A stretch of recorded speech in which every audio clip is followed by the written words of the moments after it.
They never tell you the truth in the beginning. From childhood, we're fed stories, tales of noble princes, gentle princesses, eternal love, and selfless devotion. The books we read, the movies we watch, the songs we hear, all wrapped in soft illusions. They teach us how to love, or rather, how to expect love to be. But here's a truth few dare to whisper. Not all love is equal. Not all love is unconditional. And not all women love the way men do.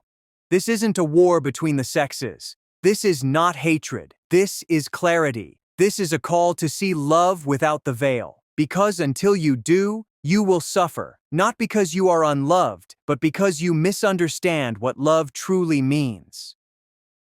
The philosopher Arthur Schopenhauer said something few dare to repeat, that love, in many cases, is nothing more than nature's trick, an illusion built to ensure survival, not happiness. According to him, romance is a tool to serve biology. What we call love is often just a mask worn by instincts. It's harsh, it's uncomfortable. But ask yourself, hasn't it ever felt true? Have you ever given everything to a woman only to feel like you were just an option? Have you loved her deeply while she treated the relationship like a transaction? Maybe it wasn't her fault. Maybe it wasn't yours. Maybe the problem wasn't even personal. It was philosophical. Maybe the expectations you had were never grounded in truth. The first truth we must confront is this. Men and women are biologically different. That doesn't just mean in body, but in drive, desire, and design. A man's love often stems from devotion. A woman's love, according to Schopenhauer, is strategic. It's rooted in selection, in what is gained or secured. Of course, not every woman, and not every man, but general patterns exist, and ignoring them leads to confusion, heartbreak, and emotional collapse. So what should a man do? He should open his eyes, let go of fantasies, stop seeking validation, and start observing, not with bitterness, not with anger, but with strength. Because when a man stops trying to be someone else's savior, he becomes his own, and that's where true power begins. It's the one phrase that gets repeated like a sacred mantra. We're told that if it's real, it should have no terms, no rules, no limits. It should endure all things, forgive all flaws, and remain unchanged through storms and silence. It's what fairy tales promise and what countless hearts long for. But what if that kind of love doesn't exist, at least not in the way we've been told? Schopenhauer argued that what many call unconditional love is often projection. A man gives fully, hoping the woman sees him not just for what he offers, but for who he is. He wants to be loved without needing to perform, to prove, or to constantly please. He wants to be enough. But in many cases, a woman's love is conditional, not cruelly, but biologically. She is wired to seek strength, security, and potential. She is drawn to a man not merely for his presence, but for what his presence provides. Again, this isn't evil. This isn't manipulation. This is nature. This is evolution. A woman evaluating a man's potential is no different than a man evaluating a woman's beauty. They're both instinctual. They both serve reproduction. The only difference? Society praises one and condemns the other. So when a man says, "She stopped loving me when I lost my job," or "She changed when I couldn't provide," the answer may not be that she was shallow. It may be that she was simply being what nature designed her to be. Selective. That realization can hurt, but it can also liberate. Because once you understand that her love is based on what you represent, not just who you are, you stop personalizing rejection. You stop begging for approval, and you start building yourself into a man worth choosing.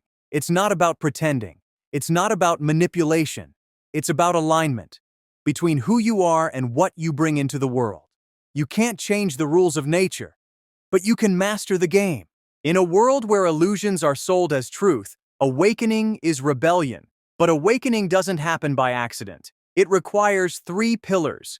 3 unshakable foundations a man must build inside himself if he wants to see clearly and live freely. These are not tricks, they are disciplines. Let's call them what they are. 1. Radical self-honesty. 2. Emotional detachment. 3. Purpose-driven living. Let's break each one down. 1. Radical self-honesty. This is the cornerstone. Most men lie, not to others, but to themselves. They convince themselves that she loves them for who they are, not what they provide. They pretend their needs don't matter. They believe if they're good enough, they'll be rewarded with affection. But real awakening starts when a man says, "I want truth, not comfort." Radical honesty means facing your own delusions. It means admitting where you've been weak, needy, or naive. It means asking yourself hard questions like, am I respected or just tolerated? Is this connection mutual or one-sided?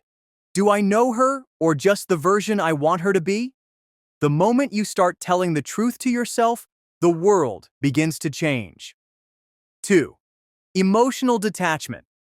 Love deeply, but don't cling.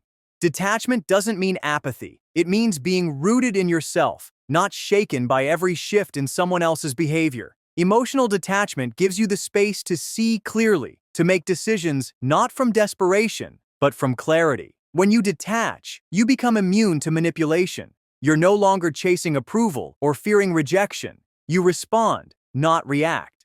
That's power. 3. Purpose-driven living. A man without a mission is a man easily broken. When you have no direction, you make love your purpose, and that's dangerous, because then, when love fails, you fall apart. But when you have a greater purpose, a mission bigger than any relationship, you stay grounded. No matter what happens, your purpose becomes your anchor. It gives your life meaning that no relationship can take away. It protects your soul from becoming lost in another person. You can love, you can connect, but you don't forget who you are. These 3 pillars are not theories, they're tools. And when used, they build a man who is sovereign, unshaken, aware, and free. If this message resonates with something deep inside you, don't just scroll. Leave a comment that says, "I choose truth over comfort." And don't forget to subscribe. We're just getting started. One of the most painful realizations a man can have is this: you can give everything to someone and still not be loved back in the same way. Reciprocity, we are told, is the foundation of relationships. You give, I give. You love, I love. But in reality, love is rarely symmetrical, and for men, that asymmetry can feel devastating. Many men enter relationships thinking that if they give more attention, more sacrifice, more loyalty, they'll receive more love in return. But what they often discover is a haunting silence. The energy they pour in doesn't come back. Not because she's evil, not because she's broken, but because she doesn't love like you do. Schopenhauer wrote that romantic relationships are not about equality, but selection. The feminine instinct is designed to filter, not to mirror. A woman isn't waiting to match your effort. She's scanning for alignment, strength, and value. This can be difficult to accept, because as men, we often love through doing. We show up, we fix, we protect, we commit. But that language of love may not be the one she understands or responds to. This is where many men fall into the trap of performance, trying harder, bending more, becoming less of themselves in order to win her back or prove their worth. But the more a man abandons himself for love, the more invisible he becomes. And here's the paradox. The more you chase love, the more it retreats. The more you demand reciprocity, the less you receive it. Why? Because love rooted in need is not love, it's bargaining. And women, instinctively, are repelled by neediness. What they respond to is presence, a man who is already full, not seeking to be completed. So what can a man do? He stops trading, he stops begging, he stops expecting love to be symmetrical, and instead, he chooses to love without losing himself. When you give from fullness, not from lack, you're not dependent on what comes back. And in that detachment, paradoxically, love often finds you. There's a lie that haunts modern men, that without love, you're incomplete, that without a partner, you're failing, that being alone equals being lonely. But what if solitude isn't weakness? What if it's your greatest weapon? Schopenhauer believed that solitude is the foundation of clarity. It's in being alone that a man meets himself, not the version others shaped, but his real essence, untouched by social masks or romantic expectations. In solitude, you stop performing, you stop chasing, You sit with silence long enough to hear your own voice, not hers, not theirs, yours. And this is where transformation begins. The world teaches men to seek validation from relationships, to measure their worth by whether they're chosen, desired, pursued. But this need to be picked is precisely what robs a man of his power, because true power isn't given, it's realized. And it's in solitude that this realization awakens. When a man is alone and not running from it, when he welcomes the silence, not fears it, he becomes something dangerous, not reckless, not cold, but centered, grounded, unshakable. He no longer needs approval. He no longer fears abandonment. He is enough, as he is. That doesn't mean he rejects love. It means he doesn't depend on it to feel whole. When a man learns to be alone without being lonely, he becomes immune to manipulation. He's not buying affection. He's not trading his values for attention. He's not molding himself to be liked. He is, and that's enough. And ironically, it is that very presence, that fullness, that often draws others in. Not because he needs them, but because he doesn't. Not all warfare is loud. Sometimes the most dangerous manipulation is the quiet kind, the kind that looks like affection, sounds like care, and feels like love. But underneath, control. Schopenhauer was blunt. Most people don't want truth. They want comfort, validation, and advantage. And this is no less true in relationships. Many modern men enter relationships emotionally sincere, but mentally unprepared. They think love is a safe place, but often it's where the most subtle games are played. These aren't the obvious red flags. They're the whispered ones. Let's name a few. You're always the one apologizing, even when you're not wrong. Your goals start to feel selfish. You walk on eggshells, fearing emotional punishment. Your self-worth becomes linked to her mood. This isn't love, it's training. And the worst part? It's not always intentional. Many women don't even realize they're doing it. They've just learned, consciously or not, how to use emotional pressure to shape behavior, to reward submission, to punish defiance, smiles when you comply, silence when you don't. Over time, the man becomes smaller, less expressive, less certain, less himself, and he calls it love. But here's the hard truth. Any relationship where one person loses themselves to keep the other happy is a slow death.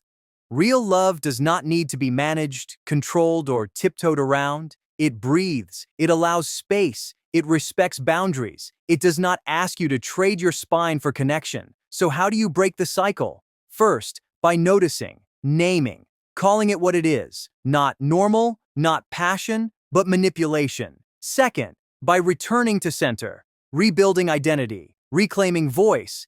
And third, by setting fire to the idea that love should cost your soul. A man who is whole can see manipulation for what it is and walk away without drama, without begging, without hatred, just clarity. After disillusionment comes a choice. You can stay bitter, you can drown in cynicism, or you can rebuild. Not for revenge, not to prove her wrong, but to become the man you were meant to be before the world shaped you into someone else. This is the return to self. The man who's been through loss, through rejection, through silent battles of identity and dignity. And instead of collapsing, he rises. But what does that return look like? It begins with silence. Not the silence of suppression, but of reflection. A man stops filling his life with noise, women, distractions, validation, and instead listens. Not to the world, not even to his emotions, but to the voice beneath both. His core. There, he asks the hard questions. Who am I without someone else's love? What do I believe about my worth? What parts of me did I abandon just to be accepted? And slowly, he begins to gather the fragments of himself, pieces left behind in relationships, in disappointments, in compromises, and puts them back together. Not perfectly, but authentically. This reconstruction doesn't make him cold. It makes him clear. He becomes a man with boundaries, not walls, standards, not resentment, depth, not performative masculinity. And perhaps most importantly, he no longer defines himself by being desired. He becomes the chooser, not the chosen, the author of his path, not a character in someone else's script. Women may still come and go, Love may still rise and fall, but his foundation is no longer external. It is him. True freedom isn't about doing whatever you want. It's about no longer being a slave to what you once thought you needed. This is the apex of the journey. When a man no longer moves from desperation, from fear of loss, or hunger for validation. Instead, he moves from clarity. Schopenhauer believed that most human misery comes from misguided desires, chasing illusions, attachments, fantasies. But once a man sees clearly, he begins to notice something powerful. His inner vision turns on, not the eyes that see faces, the eye that sees motives. He no longer gets drawn in by appearances. He listens beneath the words. He feels energy, not just charm. He detects patterns, subtle manipulations, unspoken expectations, emotional games, and instead of reacting, he responds, calmly, firmly, from center. This inner vision isn't magic. It's what happens when a man integrates logic, intuition, and experience. And with it comes a new kind of power. The power to say no without guilt. The power to walk away without resentment. The power to stay rooted when the world spins around him. He doesn't chase beauty. He doesn't beg for love. He doesn't collapse in the face of loneliness. He recognizes that peace is not the absence of people, but the presence of self. And the most ironic part? When a man reaches this place, this masculine clarity, he becomes magnetic. Not because he's trying, but because he's aligned. He doesn't talk louder now. He doesn't walk with arrogance. He doesn't quote Schopenhauer to impress, but he sees. And that alone changes everything. He sees through masks. He sees through empty praise. He sees himself. This man doesn't need to win women. He attracts by not chasing. He leads by not dominating. He listens without trying to fix. He stands firm without becoming stone. Because he knows that strength is not in resistance, but in clarity. He no longer asks, "Do they love me?" He asks, "Does this align with my peace, my values, my direction?" This is the rarest kind of masculinity. Not reactive, but reclaimed. Not aggressive, but anchored. A man who reclaims his mind, his energy, his standards. He has no need to impress. He builds, he protects, he lives. And from this place, everything he attracts is different. Not women who test him, but women who see him. Not connections that drain, but ones that pour back. Not fairy tales, but truth. And the truth is enough, because when you see clearly, you don't need to control. You just choose. You just walk. You just live. Eyes open, heart steady, and soul finally at peace.